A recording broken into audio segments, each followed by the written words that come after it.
ہم دیکھتے ہیں کہ سماج و معاشرے میں اس طرح کے افراد بھی اب موجود ہیں اور آ گئے ہیں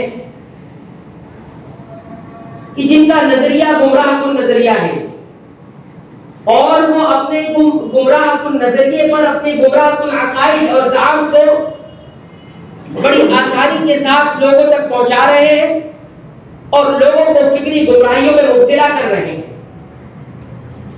انہی گمراہیوں میں سے گمراہی جو ابھی اس انداز کی تو نہیں پنپی ہے، لیکن دھیرے دھیرے وہ سماج اور معاشرے میں اپنا ایک جڑ پکڑ رہی ہے اور سماج اور معاشرے کو تباہ کرنے کی طرف جا رہی ہے،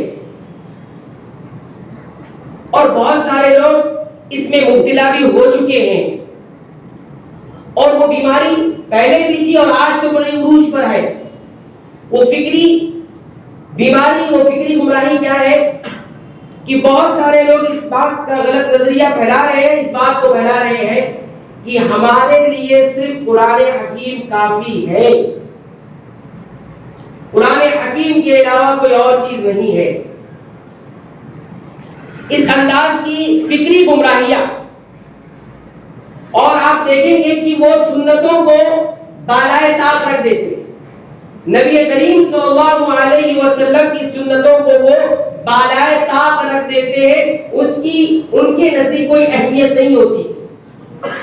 کرنا ہے تو کر لیجیے، اچھی بات ہے، نہیں کرنا ہے تو کوئی مسئلہ نہیں ہے، کسی قرآن حکیم میں یہ چیز نہیں ہے۔ یہ بہت بڑی گمراہی ہے، اس سے بڑی گمراہی کوئی ہو ہی نہیں سکتی کہ انسان یہ کہے کہ صرف قرآن حکیم کافی، اور اگر وہ یہ کہتا ہے کہ صرف قرآن حکیم ہی کافی ہے تو اصل میں وہ یہ کہنا چاہتا ہے کہ جو کچھ رسول اللہ صلی اللہ علیہ وسلم نے دیا ہے، بتایا ہے، وہ قرآن حکیم نہیں ہے، وہ اللہ کی وحی نہیں ہے، وہ اللہ کی بات نہیں ہے۔ لیکن یہ بھی سراسر بہت بڑا الزام اور بہتان ہے۔ تو اس فکر کو، اس نظریے کو ہم یہاں پر سمجھیں گے، اور اس کے باطل ہونے کی اور اس کے گمراہ ہونے کی جو بات ہے وہ بھی آپ کے حضرات کی خدمت میں رکھیں گے۔ جس طرح سے قرآن حکیم اللہ کی وحی ہے، نبی کریم صلی اللہ علیہ وسلم کی سنتیں بھی اللہ رب العالمین کی جانب سے وحی ہے، اور قرآن حکیم جو وحی ہے وہ الفاظ کے ساتھ اللہ رب العالمین کا کلام ہے، کلمات کے ساتھ اللہ رب العالمین کا کلام ہے، اور احادیث یہ بھی رب العالمین کا ہی کلام ہے، لیکن الفاظ کے ساتھ نہیں، الفاظ محمد رسول اللہ صلی اللہ علیہ وسلم۔ اور کچھ لوگوں نے یہ نظریہ پیش کیا ہے، یہ بات کہی ہے، جو عام عوام اور عام لوگ جس سے دھوکہ کھا جاتے ہیں، وہ یہ کہتے ہیں کیا قرآن حکیم کسی انسانی کلام کا محتاج ہے؟ کیا قرآن حکیم کو سمجھنے کے لیے رسول اللہ صلی اللہ علیہ وسلم کی احادیث کا سہارا لینا پڑے گا؟ قرآن حکیم کسی کا محتاج نہیں ہے، یہ بات بالکل اپنی جگہ پر ہے، لیکن کیا قرآن حکیم اللہ کے کلام کا بھی محتاج نہیں ہے؟ بالکل ہے۔ تو نبی کریم صلی اللہ علیہ وسلم کی جو باتیں ہیں، جو سنتیں ہیں، جو فرامین ہیں، جو تشریحات ہیں، جو تفسیر ہے، وہ سب اللہ رب العالمین ہی کا کلام ہے۔ اور جب ایک کلام کو سمجھنے کے لیے، رب العالمین کی ایک کلام کو سمجھنے کے لیے دوسرے کلام کی ضرورت پڑے تو کیا اس میں کوئی مظاہرہ ہے، کوئی حرج ہے؟ کلام الہی کو سمجھنے کے لیے کلام الہی سے مدد لی جا رہی ہے تو کیا یہ غلط ہے؟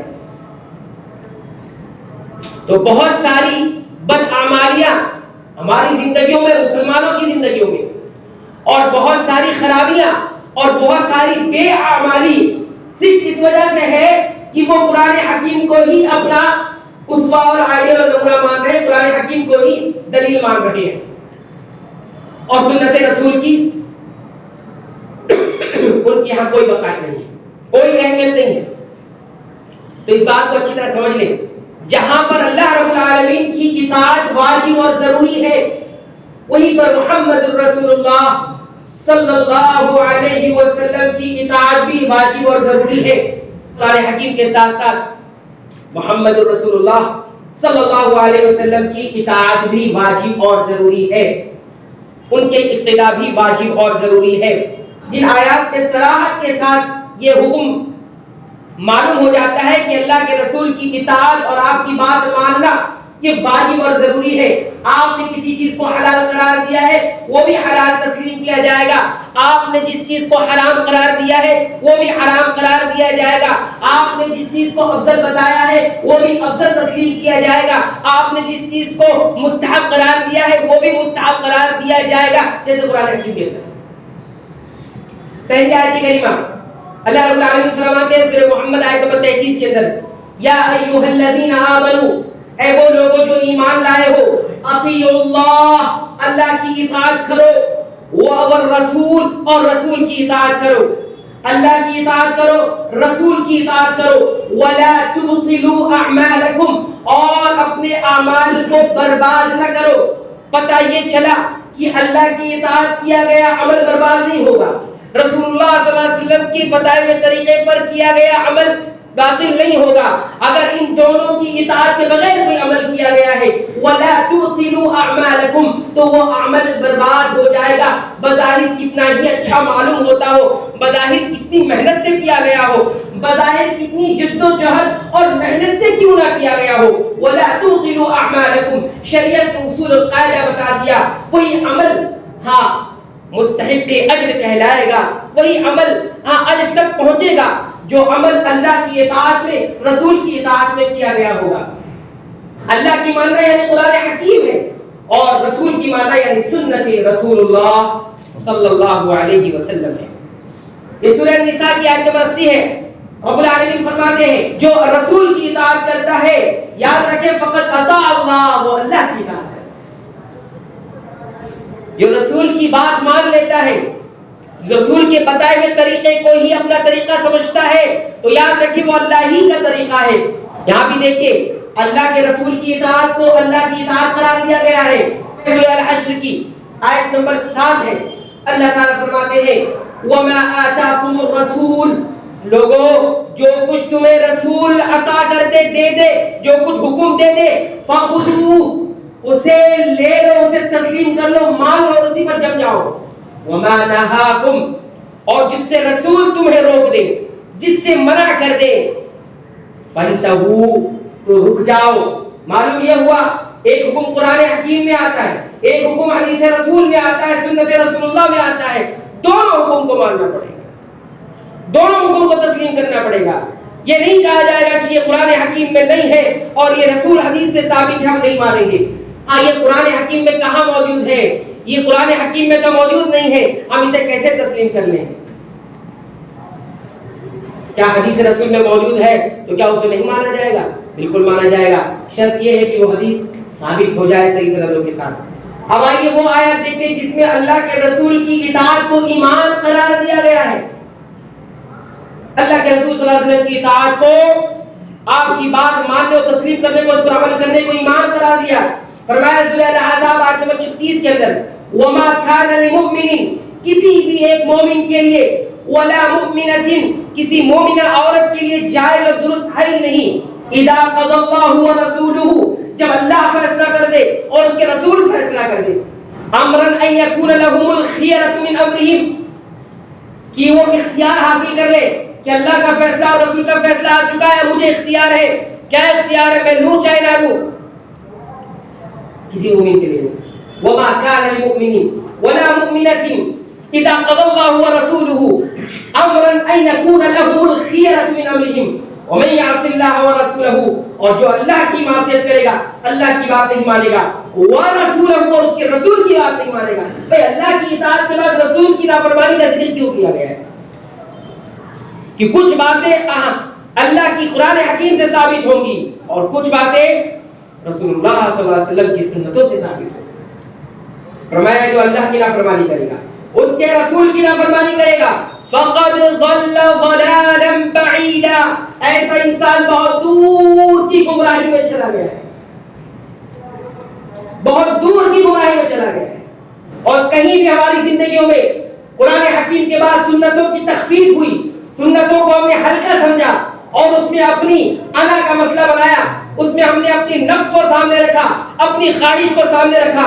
یاد رکھیے گا رب نے فرمایا فقد ضل ضلالا بعیدا وہ دور کی گمراہی میں چلا جائے گا. بظاہر وہ اپنے آپ کو کتنا اچھا سمجھتا ہوگا. بظاہر وہ اپنے عقیدے کی بنیاد کتنی خوبصورت بہانے اور ہیلے پر رکھ لیا ہو، براہ راست ہماری زندگیوں کا اور سنت رسول کا تعلق ایمان سے ہے۔ دوسری دلیل دیکھیے، یہ سورہ نساء کی آیت نمبر 65 ہے۔ رب فرماتے ہیں فلا وربک، تیرے رب کی قسم ہے، لا یؤمنون، لوگ مومن نہیں ہو سکتے کب تک؟ حتی یحکموک فیما شجر بینہم، جب تک اے رسول آپ کو حاکم اور جج نہ بنا لیں اپنی زندگی میں، فیما شجر بینہم، ان تمام زندگی کے مسائل میں جس میں یہ اختلاف کر لیتے ہیں، جس میں یہ جھگڑ لیتے ہیں، ان تمام مسائل میں اگر آپ کو یہ جج نہ بنا لے، آپ کو یہ فیصل نہ بنا لے، لا یؤمنون، تیرے رب کی قسم یہ ایمان والے نہیں ہو سکتے۔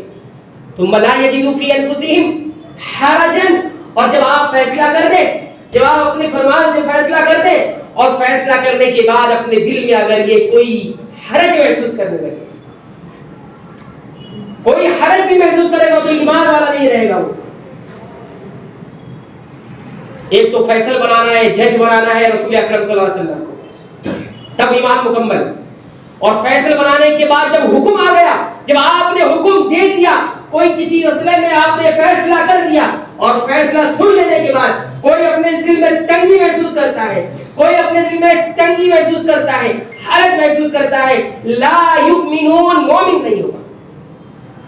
وَيُسَلِّمُوا تَسْلِیمًا، چلیے ہم نے آپ کو حکم بھی بنا لیا، آپ کو جج بھی بنا لیا اپنی زندگی کا، آپ نے فیصلہ بھی کر دیا، ہم نے تنگی بھی محسوس نہیں کی۔ وَيُسَلِّمُوا تَسْلِیمًا، پھر سر کو تو وہاں جھکانا بھی پڑے گا، اپنی زندگی کے معاملات اس میں رکھنے بھی پڑیں گے۔ یہ 3 اسٹیپ ہے، تب جا کے لا یؤمنون کا مفاد پورا ہوگا۔ ہم لوگ تسلیم تو کر لیتے ہیں، ہاں رسول اکرم صلی اللہ علیہ وسلم کی بات سب سے اونچی بات ہے، وہی فیصل ہے، وہی جج ہے۔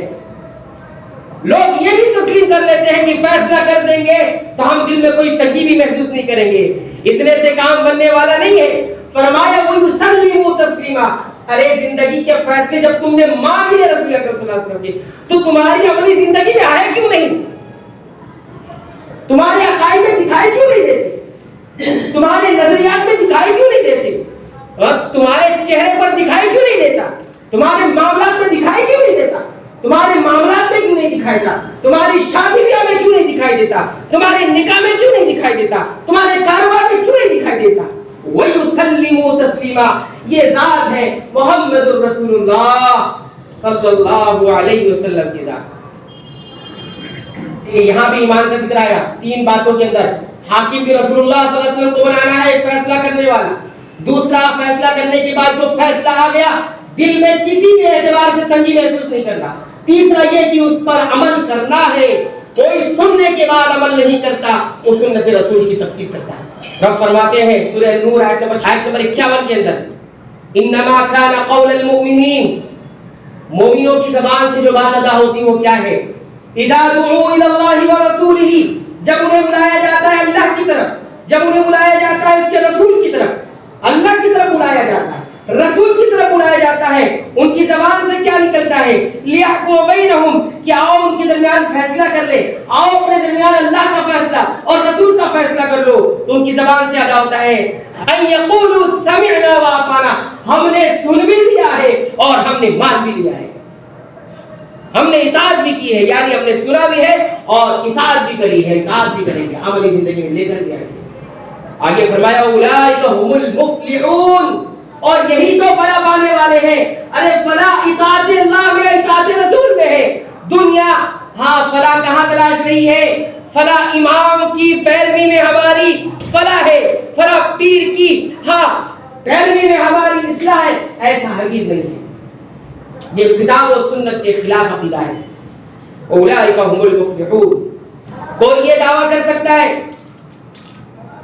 کوئی یہ کہہ سکتا ہے قرآن حکیم کافی ہے، باقی چیزیں کافی نہیں ہے، رسول اکرم صلی اللہ علیہ وسلم کی بات لی بھی جا سکتی ہے، چھوڑی بھی جا سکتی ہے، تو یہ بات سمجھ لے کہ قرآن حکیم کی جو اصل تفسیر ہے، قرآن حکیم کی اصل جو تشریح ہے، ان کی آیات کا جو معنی ہے، ان کی آیات کا جو مفہوم ہے اور اس کے احکامات پر جو عمل کرنا ہے وہ کیسے کی جائے گی، وہ حدیث رسول ہمیں بتاتی ہے، وہ سنت رسول بتاتی ہے، اور یہ بات بھی خود قرآن حکیم کے اندر ہاں موجود ہے۔ کوئی اگر سنت کا انکار کرتا ہے، سنت کی ترتیب یعنی اس کو ہلکا سمجھتا ہے، سنت رسول اللہ کو وہ اس حیثیت کا نہیں سمجھتا، تو وہ خود قرآن کا انکار کرتا ہے۔ کیا فرماتے ہیں رب فرماتے ہیں نبی کریم صلی اللہ علیہ وسلم کو خطاب کر کے سورہ نحل آیت نمبر 44 پہ، وَأَنزَلْنَا إِلَيْكَ الذِّكْرَ، اے رسول ہم نے آپ کی جانب ذکر یعنی قرآن حکیم کو نازل فرمایا ہے، آپ کی طرف قرآن حکیم اتارا ہے، لِتُبَيِّنَ لِلنَّاسِ، تاکہ آپ انسانوں کے لیے اس کلام کو واضح کر کے پہنچا دیں۔ وہ معلوم یہ ہوا کہ رسول اکرم صلی اللہ علیہ وسلم کا جو فرمان ہے وہ قرآن کی تفسیر ہے، نمازیں کیسی ادا کرنی ہے، روزے کیسے رکھنے ہیں، حج کیسے کرنا ہے، عمرہ کیسے کرنا ہے، زندگی میں کیسے رہنا ہے، یہ ساری تفسیر نبی کریم صلی اللہ علیہ وسلم نے کی۔ ما نزل الیہم، جو کچھ ان کی جانب اتارا گیا ہے، اتارا تو آپ پر ہے لیکن اتارا انسانوں کے لیے ہے، آپ واضح کریں گے، وَلَعَلَّهُمْ يَتَفَكَّرُونَ، اور تاکہ یہ لوگ کچھ غور و فکر کرنے لگ جائیں۔ یہاں بھی آیت بتاتی ہے کہ جس طرح قرآن حکیم کو تسلیم کیا جائے گا اس طرح سنت رسول اللہ کو بھی تسلیم کیا جائے گا۔ دوسری آیت سنیے، رب فرماتے ہیں سورہ نحل کی آیت نمبر 64 میں، ایک آیت پہلے ایک آیت بعد میں، وَمَا أَنزَلْنَا عَلَيْكَ الْكِتَابَ إِلَّا لِتُبَيِّنَ لَهُمْ الَّذِي اخْتَلَفُوا فِيهِ، اے نبی ہم نے آپ کے اوپر اس کتاب کو نہیں نازل کیا مگر یہ کہ آپ ان کے لیے اس کتاب کی وضاحت کر دیں، کھول کر بیان کر دے۔ کھول کے بیان کرنے کا بہت سارا معنی ہے، ایک معنی اس کا مفہوم آپ بتا دیں کہ اس آیت کا یہ معنی ہے، اس آیت کا یہ معنی ہے، اور ایک معنی یہ ہے کہ عملی طور پر کس حکم پر کیسے عمل کرنا ہے وہ بتا دیں،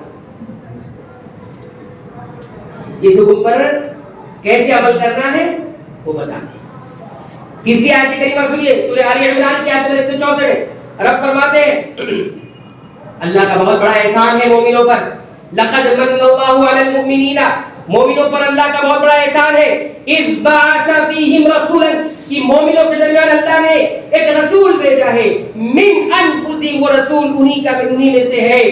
کیا کام ہے اس رسول کا؟ یتلو علیہم آیاتہ، یہ رسول ان کے سامنے اللہ کی آیات تلاوت کرتا ہے، وَيُزَكِّيهِمْ، اور ان کا تزکیہ کرتا ہے، ان کو پاک و صاف کرتا ہے۔ تیسرا کام وَيُعَلِّمُهُمُ الْكِتَابَ، انہیں کتاب بھی سکھاتا ہے، وَالْحِکْمَةَ، اور انہیں حکمت بھی سکھاتا ہے۔ کون سکھاتا ہے؟ رسول اللہ صلی اللہ علیہ وسلم جو سکھا کر چلے گئے۔ آیت کی تلاوت کرتا ہے کون کرتا ہے؟ رسول اللہ صلی اللہ علیہ وسلم۔ لوگوں کا تزکیہ کرتا ہے کون کرتا ہے؟ رسول اللہ صلی اللہ علیہ وسلم۔ تیسری بات کتاب اور حکمت سکھاتا ہے، کتاب سے مراد قرآن حکیم ہے، اور حکمت سے کیا مراد ہے؟ یہ کون سی حکمت ہے جو رسول اللہ سکھاتے تھے؟ تمام صحابہ کا، تمام مفسرین کا، تابعین کا، تبع تابعین کا اس بات پر اتفاق ہے کہ جو رسول کتاب سکھاتے تھے وہ تو قرآن حکیم ہے، اور جو حکمت سکھاتے تھے وہ ہے سنت رسول اللہ صلی اللہ علیہ وسلم۔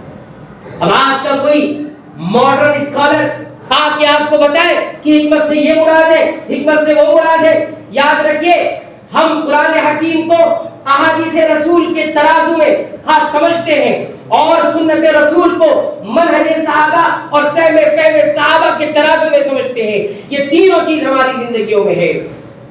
قرآن کو اگر حدیث سے نہیں سمجھے گا، حدیث کو سامنے نہیں رکھے گا، ہر شخص آئے گا اور قرآن حکیم میں اپنا مالا پہنائے گا، اور سنت رسول اللہ کو اگر فہم صحابہ سے الگ کر دیا جائے تو ہر شخص آئے گا اور سنت رسول اللہ کے اندر اپنا مالا پہنانے کی کوشش کرے گا، اور لوگوں نے کوشش کی۔ ایسے جرثومے، ایسے جراثیم اور ایسے گمراہ کن نظریات دھیرے دھیرے سماج میں پنپ رہے ہیں، اور بہت سارے لوگ اس کا شکار ہیں جن کا اندازہ نہیں ہے۔ میں بات بڑی اشاروں اور کنایوں میں بتا رہا ہوں، آپ بچے ایسے لوگوں سے جو صرف قرآن کی بات کرتے ہیں، صرف قرآن کی بات کرتے ہیں، درس قرآن لے کر بیٹھتے ہیں۔ ایسے لوگوں سے بچیں، جو سنت رسول کی بات نہ کرے ایسے لوگوں سے دور رہیں، جو صحابہ کرام کے منہج کی بات نہ کرے ایسے لوگوں سے دور رہیں۔ اب صحیح بخاری کی روایت سنیے، صحیح بخاری حدیث نمبر 4886 نمبر کی حدیث ہے۔ عبداللہ ابن مسعود نے ایک موقع پر لعنت بھیجی، اس پر لعنت بھیجی، اس عورت پر جو گدتی ہے، گدواتی ہے، اس عورت پر جو اپنے دانتوں کے درمیان جو ہے، یا اسی طرح اپنے دانتوں کے درمیان خلا پیدا، خوبصورتی کے لیے خلا پیدا کرتی ہے، ایسی عورتوں پر لعنت فرمائی۔ یہ بات پہنچی کس کے بعد؟ قبیلے بنو اسد اس کی ایک عورت کے پاس پہنچی، اس کا نام ام یعقوب جس کو کہا جاتا تھا.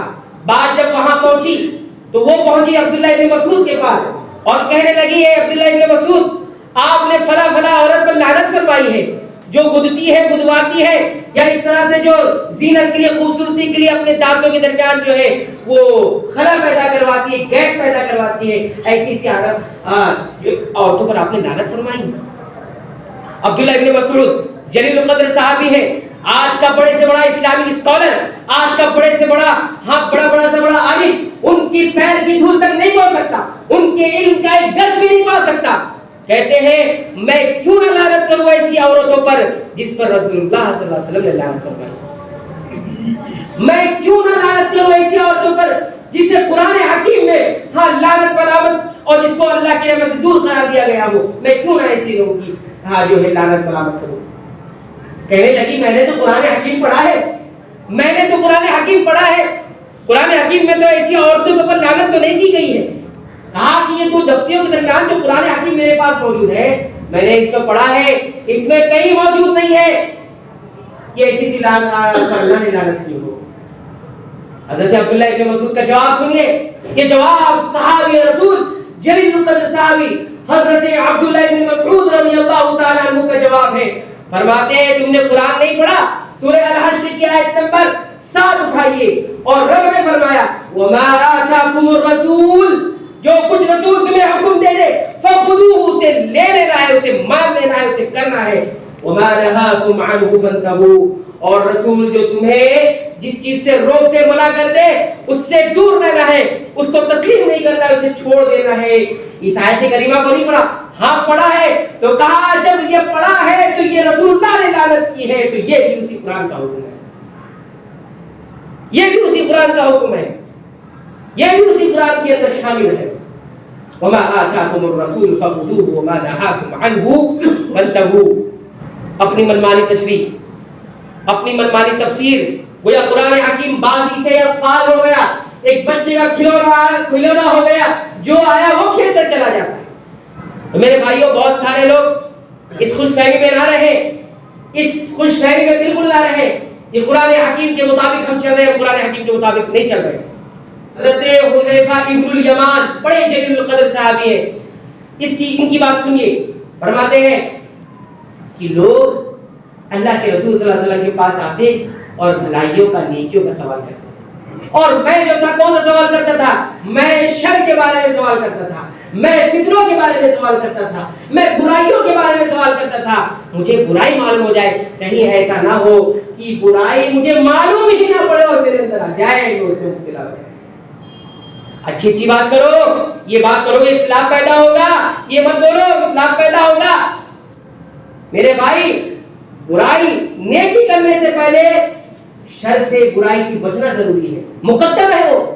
نیکیوں کے بارے میں میٹھی میٹھی باتیں کیجیے، شر کے بارے میں مت بتائیے. اختلاف پیدا ہو جاتا ہے، تفرقہ پیدا ہو جاتا ہے، نفرت پیدا ہو جاتی ہے. فرمایا میں نے سوال کیا کہ اللہ کے رسول صلی اللہ علیہ وسلم ہم سب جاہلیت میں تھے، شر میں تھے. کیا تھے؟ جاہلیت میں تھے، شر اور برائی اور فتنے میں تھے. اللہ رب العالمین نے ہمیں اسلام عطا کر کے خیر عطا کر دیا، بھلائی عطا کر دی، آپ کو محفوظ فرما دیا. ہم خیر میں آ گئے، ہم بھلائی میں آ گئے. تو کیا اس خیر کے بعد بھی شر ہوگا؟ سوال دیکھیے، اس خیر کے بعد بھی کوئی شر اور برائی اور کوئی فتنہ ہوگا؟ نبی کریم صلی اللہ علیہ وسلم نے فرمایا ہاں اس کے بعد بھی فتنہ ہوگا، اس کے بعد بھی شر ہوگا. پھر سوال سنیے، صحابی رسول نے پھر سوال کیا اچھا یہ خیر ملا، اس کے بعد ایک شر ہوگا، برائی اور فتنہ ہوگا، اس فتنے اس برائی کے بعد بھی کوئی خیر ہوگا؟ رسول اکرم صلی اللہ علیہ وسلم نے جواب دیا ہاں یہ چوتھا خیر ہے. کہا ہاں اس وقت بھی خیر ہوگا اس شر کے بعد. لیکن پھر رسول اکرم صلی اللہ علیہ وسلم نے اشارہ کیا یہ کون سا شر ہوگا، یہ کون سا فتنہ ہوگا؟ یہ ایسا فتنہ ہوگا جس کے اندر دخن ہوگا، دخن یا دخن ہوگا.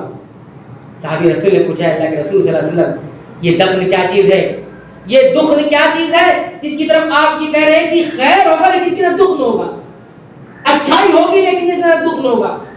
فرمایا دخن کہتے ہیں قوم ایسے لوگ آئیں گے یہدون بغیر ہدی، بلائیں گے اچھائی کی طرف، لیکن میرا طریقہ نہیں ہوگا، میرا طریقہ نہیں ہوگا۔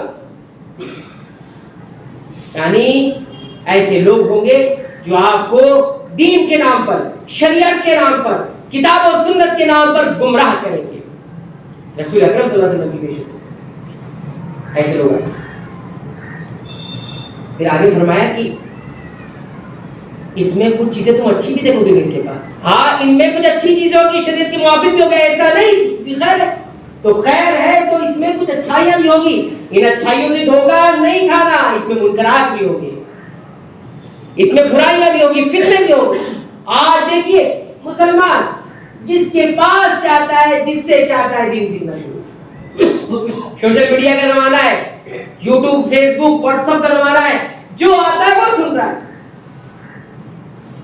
جو آ رہا ہے وہ سن رہا ہے، کوئی ضابطہ نہیں ہے، کوئی اصول نہیں ہے، دین سیکھنے کے لیے کوئی اصول نہیں، سب چیز جو اچھی لگ رہی ہے وہ لے لیا۔ ایمان لانے کے بعد صرف ایک ہی کلچر چلتا ہے، ایک ہی سکہ چلتا ہے، ایک ہی طریقہ رائج ہوگا، ایک ہی بات ہوگی، وہ تو کتاب اللہ کی بات ہوگی یا سنت رسول اللہ صلی اللہ علیہ وسلم کی بات ہوگی، تیسری کوئی بات نہیں ہوگی۔ نہ عقائد میں، نہ نظریات میں، نہ توحید میں، نہ سنت میں، نہ کسی چیز میں، نہ معاملات میں۔ اور کہتا ہے ہم سنتوں کے ماننے والے، رسول اللہ کے ماننے والے، یہ کون سا ماننا ہے، یہ کون سا؟ آدمی جس ٹائٹل کو اپنے ساتھ لگا لیے، یاد رکھے اس ٹائٹل کو نبھانا ضروری ہے۔ جب آپ نے مومن ہونے کا ٹائٹل رکھا ہے، آپ نے سنت رسول اللہ صلی اللہ علیہ وسلم سے محبت کا دعویٰ کیا ہے، تو یہ کون سی محبت ہے جو نظر نہیں آتی آپ کی زندگی میں؟